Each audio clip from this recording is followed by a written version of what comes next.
ओम नमो भगवते वासुदेवाय। आज की कथा में राम राज्य चल रहा था, सभी सुखी थे। उस वक्त की बड़ी विलक्षण कथा है, सुनिए, जो जगत गुरु रामानुजाचार्य ने अयोध्या की महत्या के ऊपर सुनाई थी।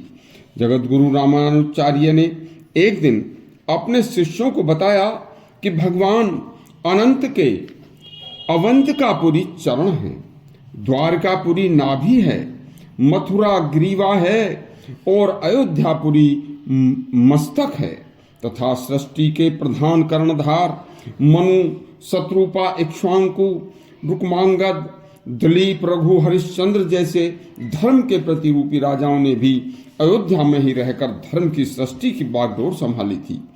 यहाँ तक कि परमात्मा विष्णु के अवतार भगवान श्री राम ने भी अयोध्या में ही 11,000 वर्ष तक राज्य किया था।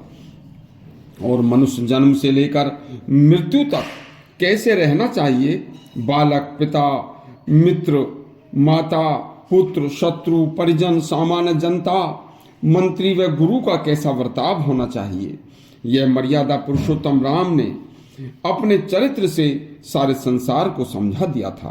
तभी राजकाज ठीक चल रहे थे। एक दिन लक्ष्मण जी ने श्री राम से विनय पूर्वक कहा, भैया मैं तीर्थ यात्रा पर जाना चाहता हूं। तो श्री राम ने मुस्कुराकर हाँ कर दी और आज्ञा दे दी।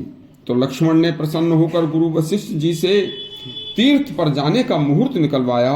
मुहूर्त श्रावण शुक्ल पक्ष की पंचमी का ब्रह्म मुहूर्त में जाने का निकला। तो लक्ष्मण जी ने तीर्थ पर जाने की तैयारी शुरू कर दी। तीसरे दिन जाना था तो तैयारी करने में पहली रात को लक्ष्मण जी को रात्रि के 2 बज गए। तो उन्होंने सोचा कि अब सुबह ब्रह्म मुहूर्त में प्रस्थान करना है और अब वैसे भी विश्राम क्या करूं, ब्रह्म मुहूर्त तो होना ही वाला है, तो चलो सरयू में स्नान करके आते हैं। तो सरयू किनारे देखा कि हजारों लोग दिव्य पुरुष सरयू में स्नान कर रहे हैं और संध्या भजन कर करके आकाश मार्ग से चले जाते हैं और आते हैं।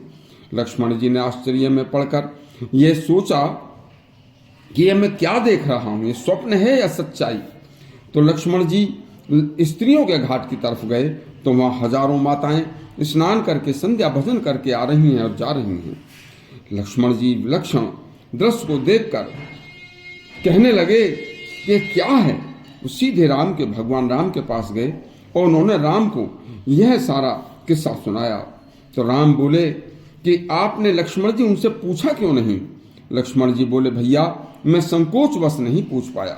श्री राम बोले, कल फिर जाना और पूछ कर आना। अगली रात्रि को 2 बजे लक्ष्मण जी फिर सरयू किनारे गए और वहां फिर वही चेहरे पर जिनके तेज झलक रहा था वैसे ही हजारों लोग स्नान कर करके आ और जा रहे थे। लक्ष्मण ने हाथ जोड़कर उनसे विनती पूर्वक कहा तो उन्होंने बताया कि मैं काशी हूं, मैं गया हूं, मैं जगन्नाथ हूं, मैं बद्रीनाथ हूं, मैं केदारनाथ हूं, मैं रामेश्वरम हूं, मैं द्वारकापुरी का तीर्थ हूं और देवताओं का रूप धारण करके यहाँ सरयू स्नान करने के लिए हम आए। इसके बाद लक्ष्मण जी ने महिलाओं के घाट पर गए, वहां सभी माताओं को प्रणाम करके परिचय पूछा। तो माताएं बोली, हम गंगा, यमुना, सरस्वती, ताप्ती, तुंगभद्रा, कमला, कोसी, गंडक, नर्मदा, कृष्णा, शिप्रा सभी पवित्र नदियां नित्य श्री राम की पूरी अयोध्या के दर्शन करने और स्नान करने आती हैं। तभी आकाश से एक विकराल काला पुरुष सरयू में गिरा और जब वह जल से निकला तो गौर वर्ण था। लक्ष्मण ने पूछा, ये कौन से देवता थे।